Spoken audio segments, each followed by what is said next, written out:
til den her lille After Dark rundvisning her.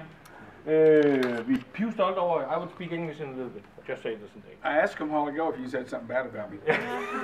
Shit. Det jeg siger nu må jeg ikke sige til ham. Nej, anyway, det vi vil gøre nu, det er, at Charles har nogle ting, han vil fortælle om. Og jeg har nogle ting, som I ikke har set før. Jeg har også noget, I har set før. Og jeg har også noget, I måske ser for den sidste gang i jeres liv. No. Det lyder jo hyggeligt, så. Vi har taget nogle ting ud. Det første sæt, jeg har taget ud, det er det her sæt her. Det købte jeg i maj måned, da vi var i USA, og jeg købte det ved et tilfælde. Jeg vidste ikke, jeg skulle have det med hjem. Jeg havde under ingen omstændigheder besluttet mig for, jeg havde under alle omstændigheder besluttet mig for, at jeg skulle ikke bruge flere penge. Jeg havde brugt de penge på min investeringskonto, jeg skulle bruge. Og så faldt jeg over det her sæt tøj. Jeg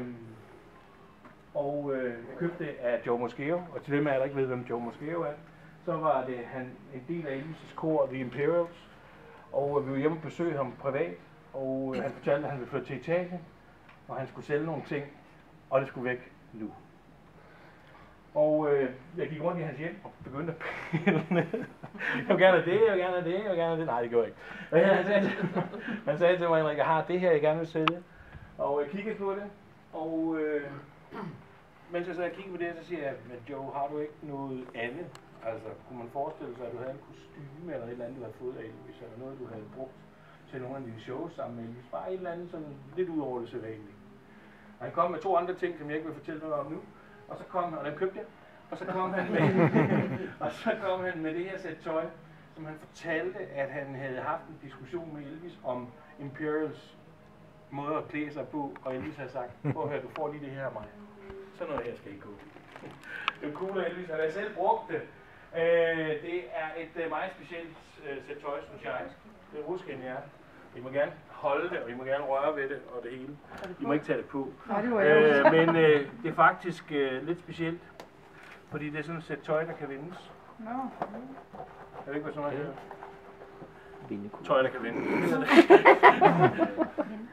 Så ja, 2 i 1 sæt tøj. Ja. Det kender man jo i dameverdenen. Jeg skulle lige til at sige noget andet, men det vil jeg ikke sige nu her, for så godt kender vi ikke hinanden. Ikke jeg alle sammen. Men sådan her kan det også se ud. Jeg vil gerne kigge på det, hvis jeg har lyst til det, men det kommer altså på udstillingen senere. Jeg er rigtig glad for det. What size is it? This is, what would you guess? You tried it on, you couldn't really fit it. What are you talking about? Yeah. I think medium maybe.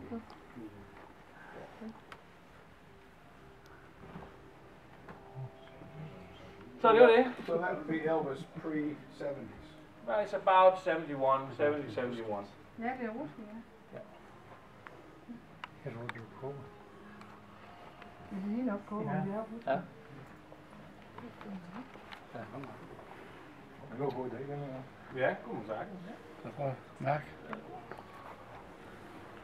Bukserne kan også vendes. Ja. Der er også sådan ligesom. Ja.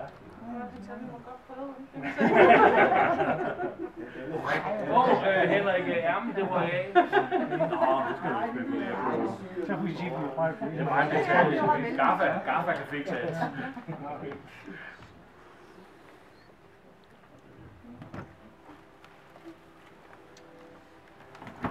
Yes.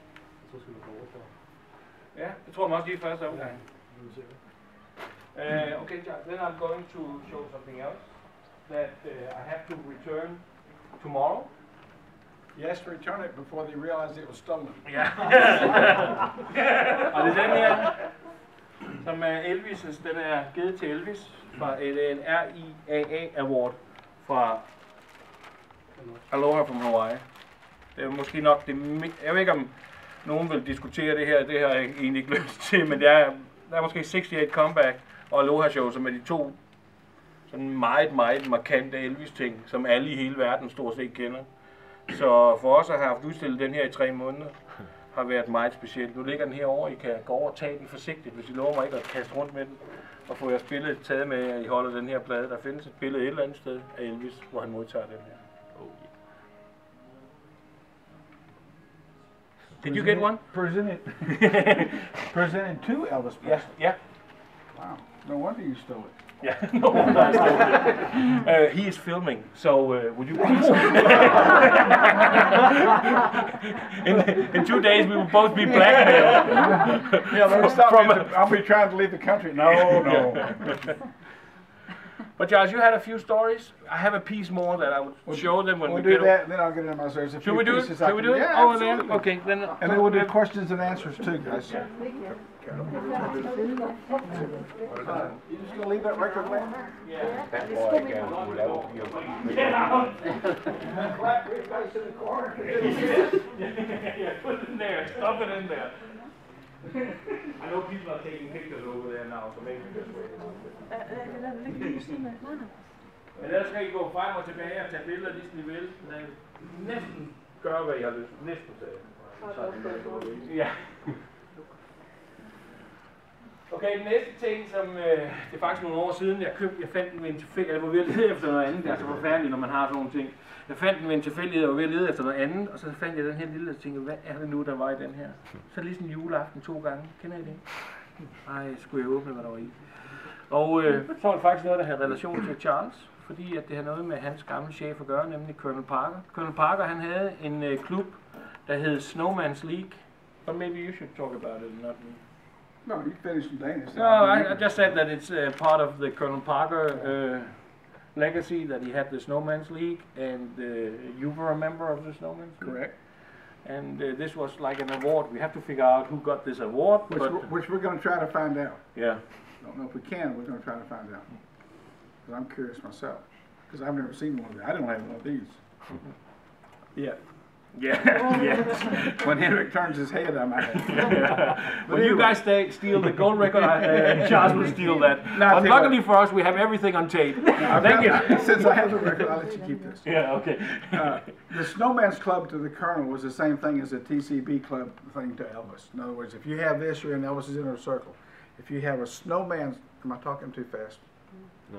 Okay, if you have a Snowman's card, you're in the Colonel's inner circle.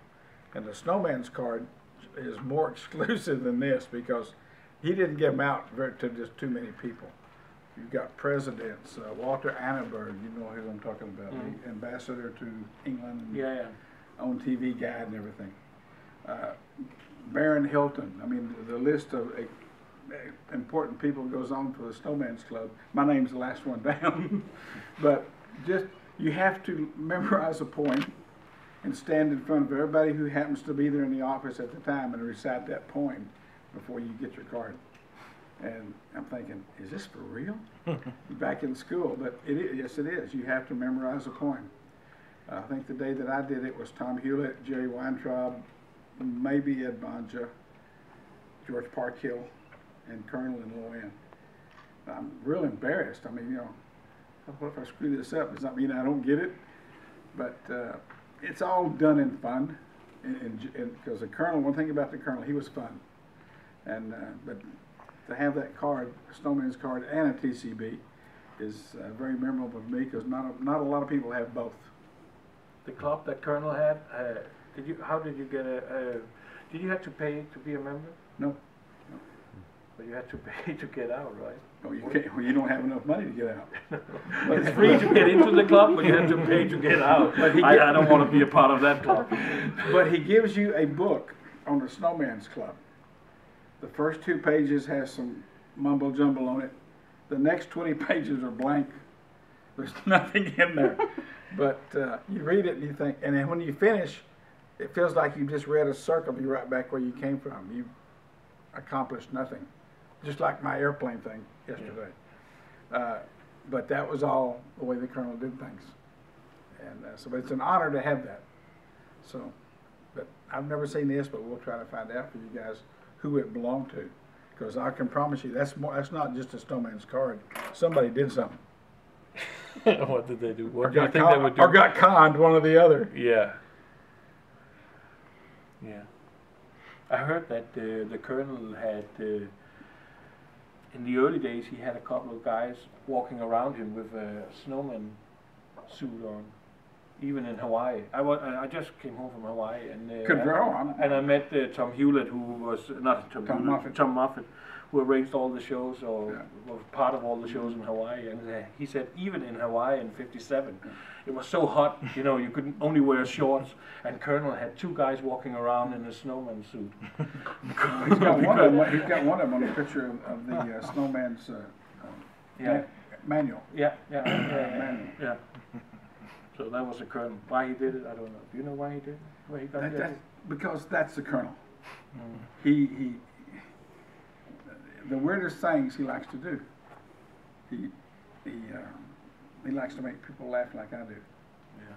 Tom Moffat told me that I think it was in '57 that the Colonel walked outside Hilton Hotel with an pineapple and used it as a microphone and walked around and talked to He had a cord coming out of it. Yeah, he had a cord coming out and he walked around and interviewed people and people was talking in that That's a true story. pineapple. That's a true story. And that was really, really That's a weird. true That was a story. funny Colonel story. himself told me about that. So he was a funny guy.